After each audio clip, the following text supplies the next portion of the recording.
Boa tarde a todos. Meu nome é Simone Meireles. Eu sou formada em psicologia e fui monitora de psicanálise na PUC de Goiás, em Goiânia. Estou aqui para falar com vocês sobre a vida do Freud e nesse capítulo mais especificamente sobre o Freud neurologista, ou seja, como que foi essa fase dele como neurologista, o que aconteceu para ele chegar a ser neurologista também. Então, como nós comentamos nos outros vídeos, o Freud foi trabalhar no Hospital Geral de Viena, na Áustria.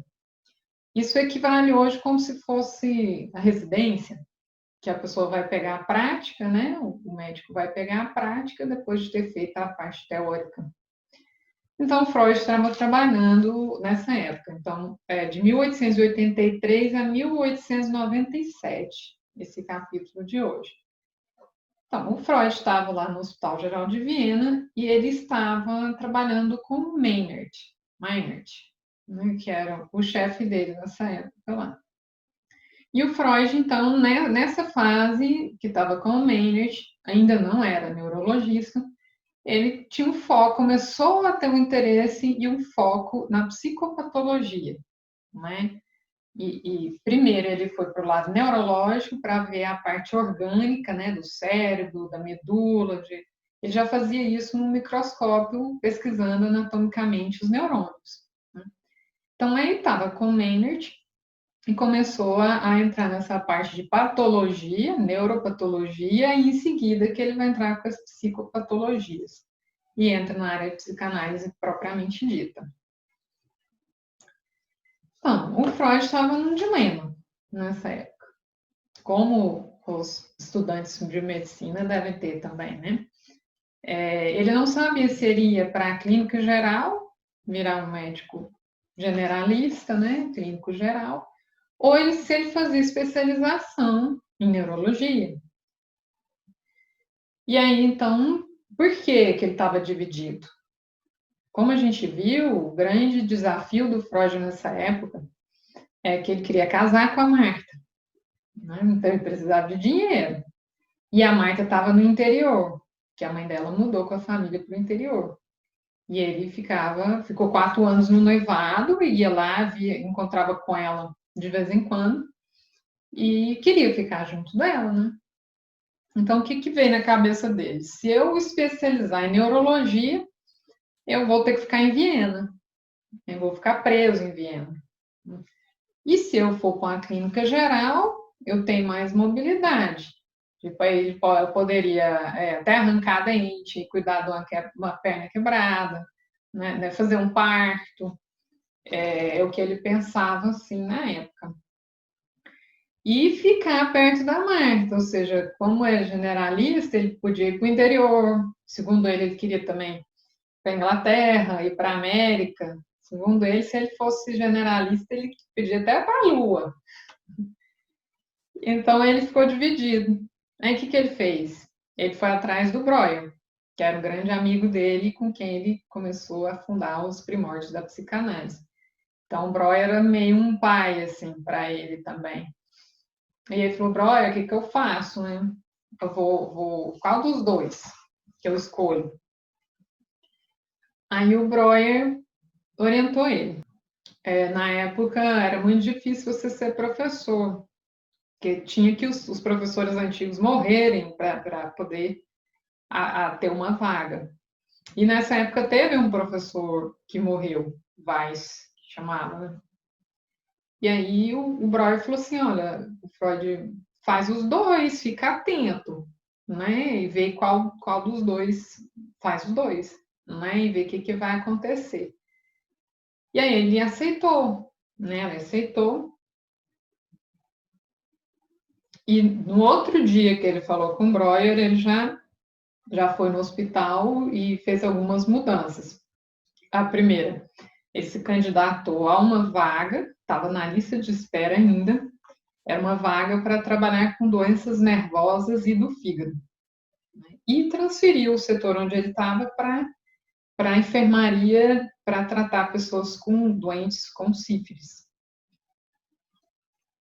que também tem a ver com essa coisa do sistema nervoso. Então, ele seguiu o conselho do Breuer. E ele se deu bem nessa área, né? Se deu bem. Aí, olha aqui, 1884, o que ele fala sobre isso? Aos poucos, familiarizei-me com o terreno. Era capaz de localizar o ponto de uma lesão na medula oblonga de forma tão precisa que o anatomista patológico não tinha informações a acrescentar. Fui a primeira pessoa em Viena a enviar para a autópsia um caso com diagnóstico de polineurite aguda. Então, gente, ele começou mesmo, e ele se destacou bastante nessa coisa da localização da patologia no cérebro, na medula.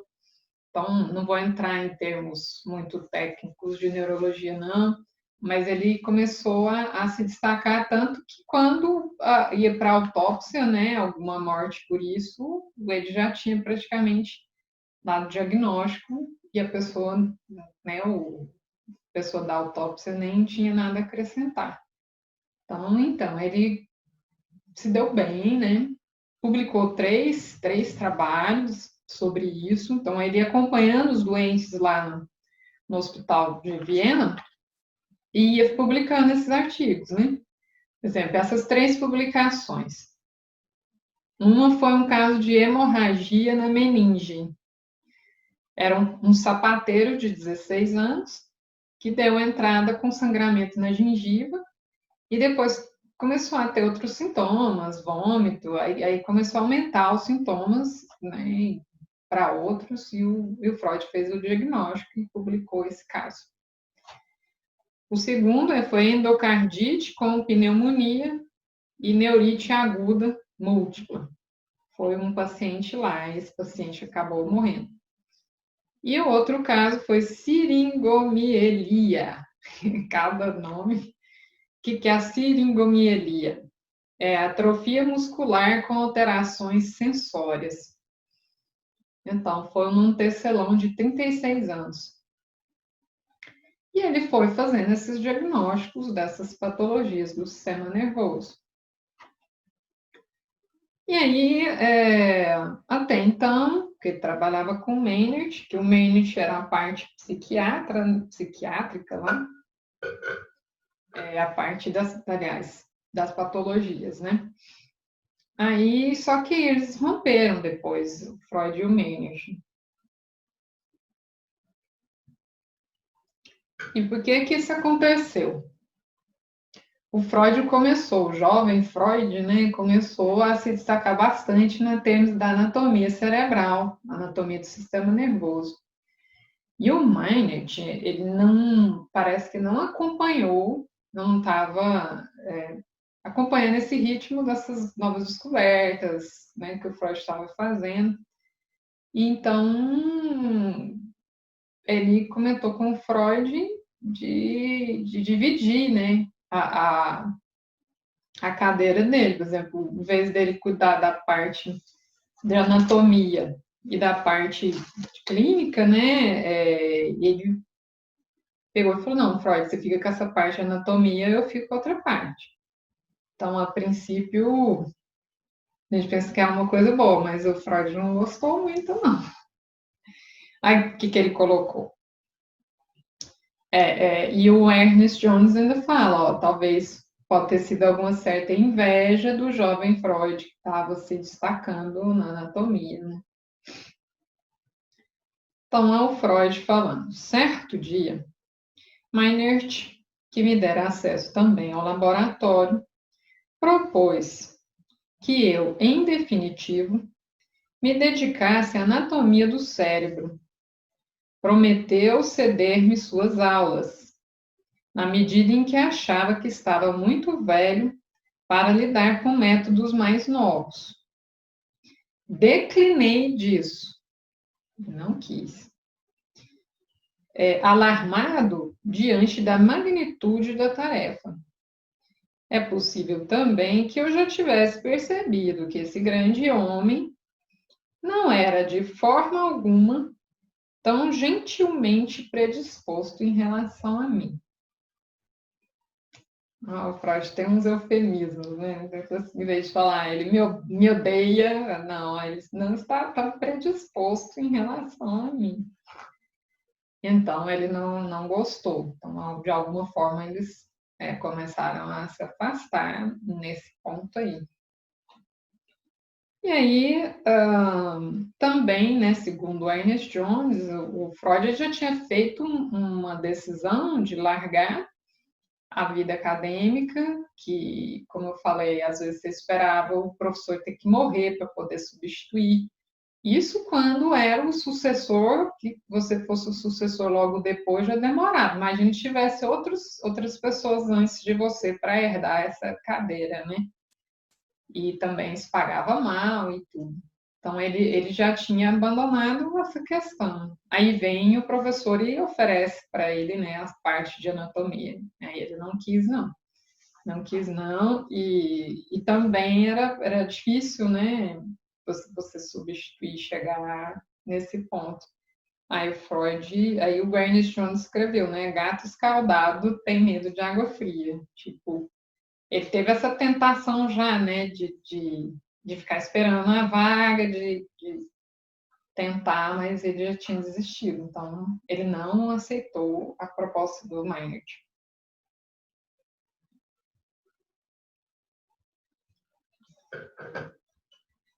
Então, aí surgiu outro mestre. Isso Freud batalhou para ter, ganhou uma bolsa muito disputada, que é uma bolsa para trabalhar com Charcot em Paris. E foi, né? Aí foi dispensado alguns meses de trabalho, ficou em Paris 4 meses e meio. Né? Esses 4 meses e meio foi 1885 a 1886. Então, como que ele ficou assim, deslumbrado com o Charcot? Era uma pessoa muito fascinante, né, segundo ele. E a gente tem, né, gente, aqueles professores que a gente gosta mais, que fica com o olho brilhando quando assiste a aula. Para o Freud foi o Charcot, né, esse grande professor. Então, o que ele fala sobre o Charcot? Como professor, Charcot era perfeitamente fascinante.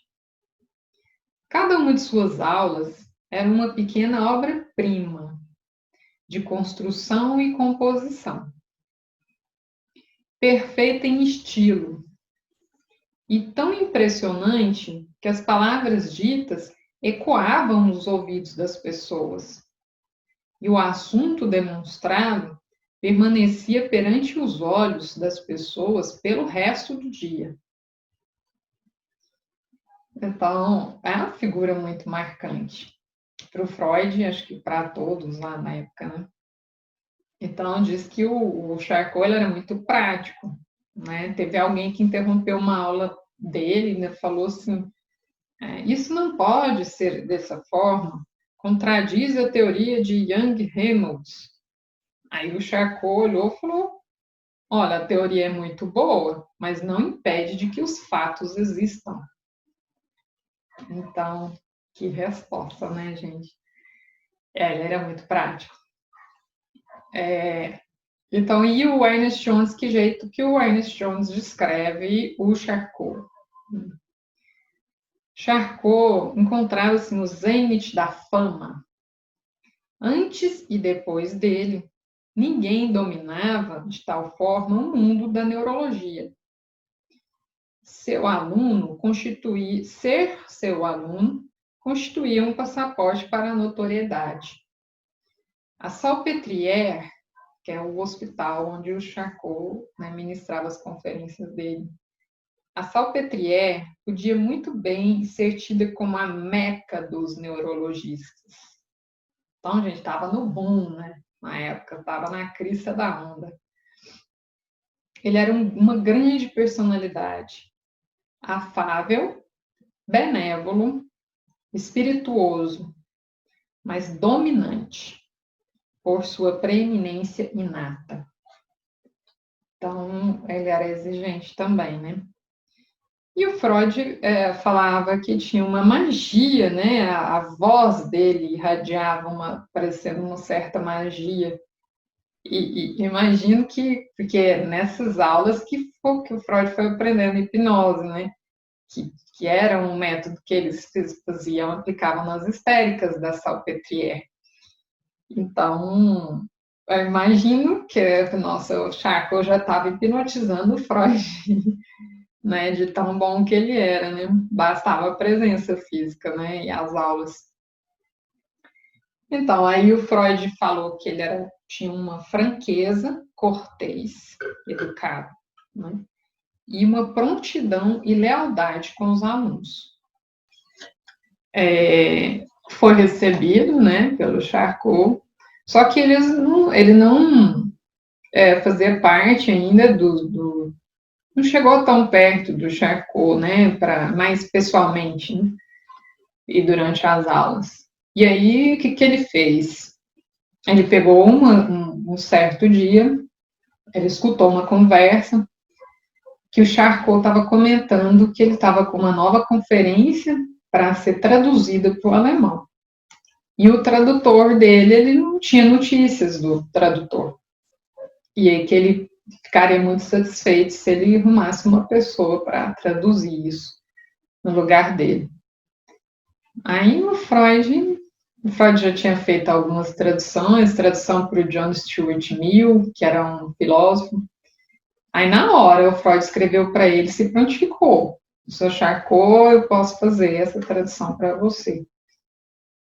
E o Charcot concedeu, né, o Freud ser o tradutor em alemão dele, dessa nova volume, nova obra dele lá, né.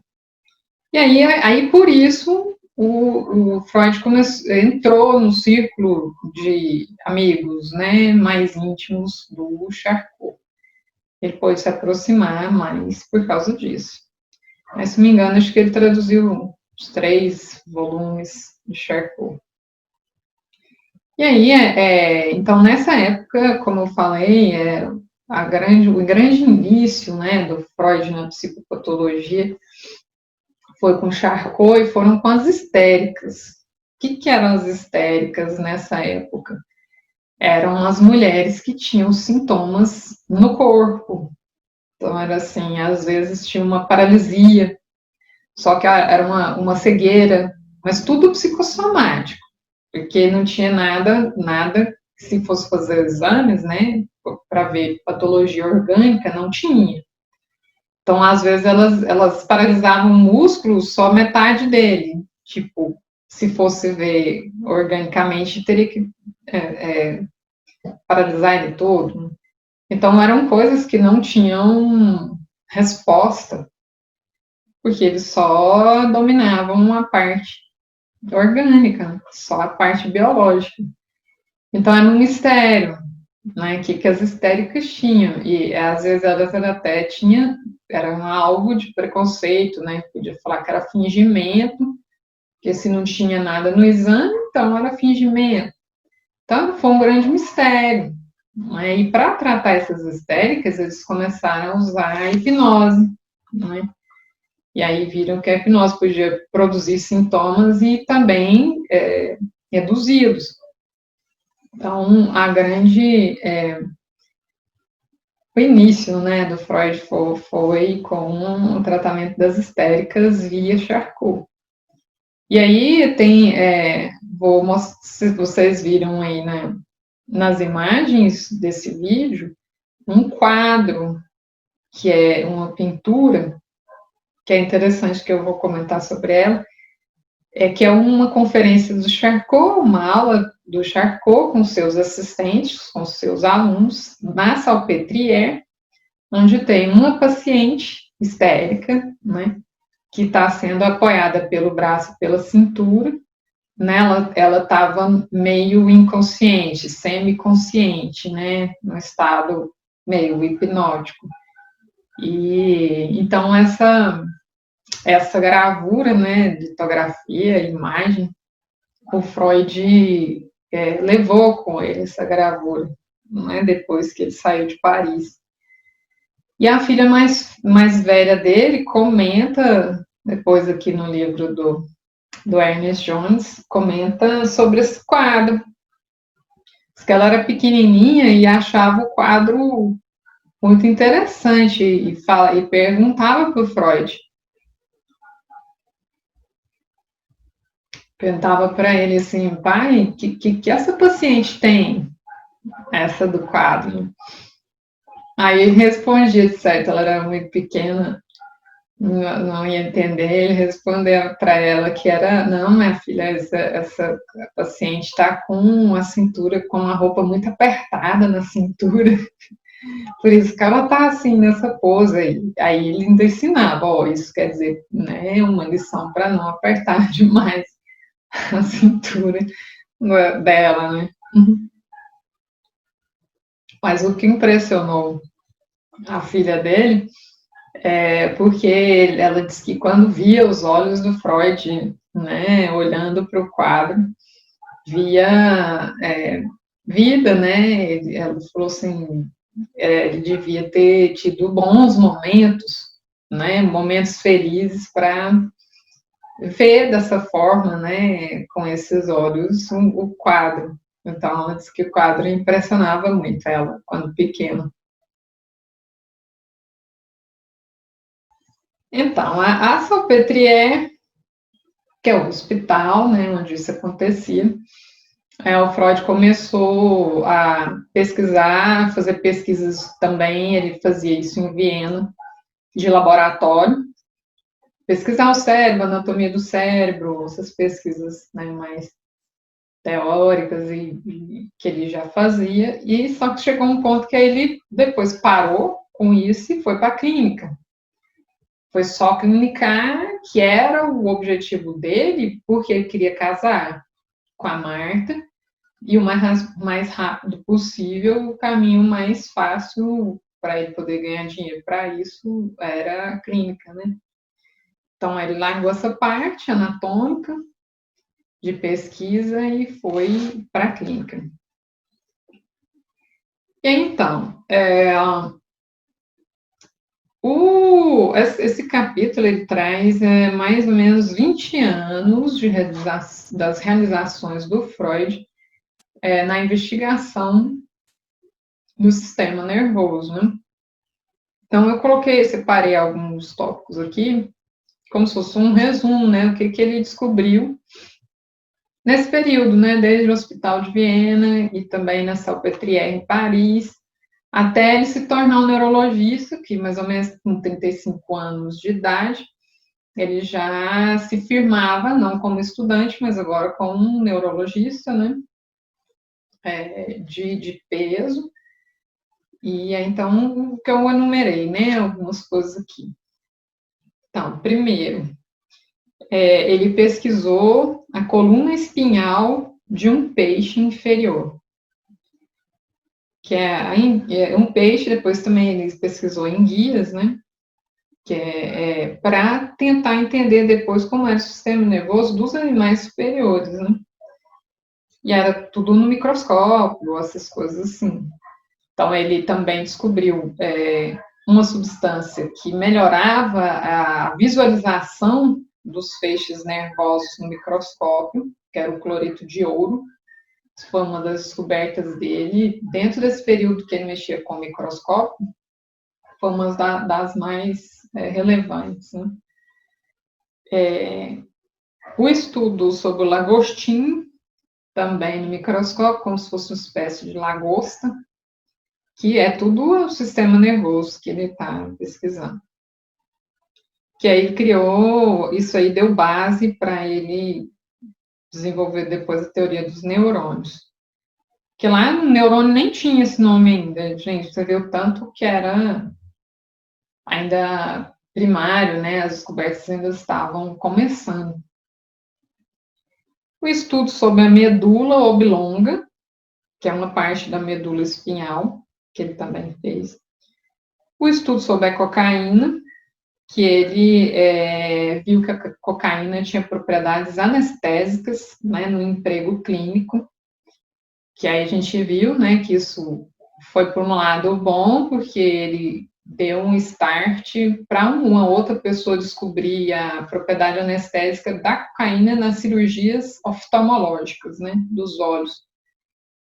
E esse foi o emprego que ele descobriu. Por outro lado, ele viu que ele testou e não deu certo, que ele via que a cocaína aumentava o humor da pessoa, dava energia, ele achava que podia ser um remédio bom para as pessoas. Só que ele viu que não, que viciou, teve um amigo dele também que ele ministrou para poder tirar as dores dele, né, e do vício da morfina, e deu errado essa parte. Mas ele pesquisou. E também essa parte que ele se destacou como neurologista, mas na área de paralisias infantis. Então, ele pesquisou muito o cérebro de crianças, né, e as patologias, todas as paralisias infantis, ele se destacou bastante, né, chegou a ser uma grande autoridade nisso. E um último ponto aqui, que diz que como neurologista foi o ponto principal dele, foi a publicação do primeiro livro sobre afasia. O nome chamava Afasia. Afasia são distúrbios do sistema nervoso, por exemplo, a gente tem a afasia de Wernicke e a afasia de Broca. A afasia de Wernicke, a pessoa escuta, vê os objetos, ela fala sobre os objetos, mas ela não entende o que ela, né, quando falam para ela, na hora de, porque para a gente entender, a gente escuta, aí elabora no cérebro, né, diversas partes do cérebro entram em conexão para você ter um significado em cima daquilo que você escuta. Então, as pessoas que não conseguem montar esse quebra-cabeça, esse significado, quando escuta alguma coisa, é o que eles chamam a afasia de Wernicke. Então, a pessoa não tem o sentido daquilo. É a fase que eles foram, inclusive eles estavam vivos nessa época, parece que eles estavam na época do Freud, o Broca e o Wernicke foram duas pessoas que acabaram batizando, né? Foi batizado com o nome deles as afasias. A afasia de Broca já é o contrário, a pessoa escuta, né? Alguém fala, a pessoa escuta, ela monta quebra-cabeça no cérebro para entender o sentido daquilo que está sendo escutado, mas na hora de falar uma resposta, ela não consegue falar. Então, é uma afasia motora. Ela quer falar e não consegue, né? Nos músculos da fala, ela não consegue, mas ela entende tudo. A pessoa fala, ela entende, então na afasia de Broca, ela entende, mas não dá conta de falar, que é a afasia motora. E na do Wernicke é o contrário, né? Ela fala, mas ela não entende o sentido das palavras ali quando junta. Então, o Freud, esse livro, A Afasia, que ele escreve, o Freud vai fazer um estudo, uma análise dessas afasias, né? E também ele começa a fazer a junção entre discutir a relação entre atividade cerebral e funcionamento mental. Então, diz que esse livro foi muito importante, né? Então, como neurologista mesmo, foi mais esse livro e as paralisias infantis que ele desenvolveu. Então, aí o Ernest Jones termina esse capítulo, que o capítulo é o Freud como neurologista, né? Ele foi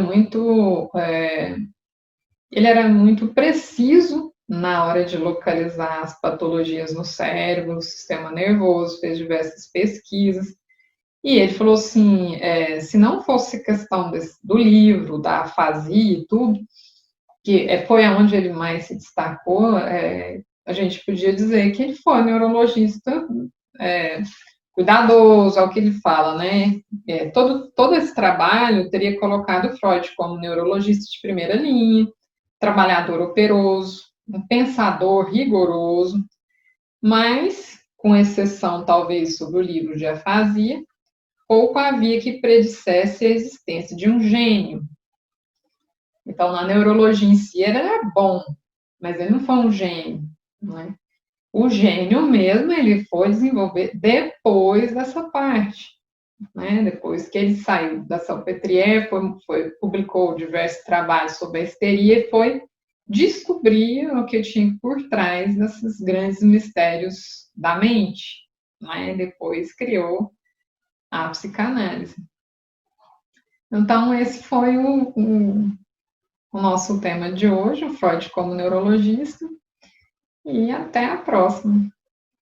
Obrigada pela assistência de vocês. Tchau.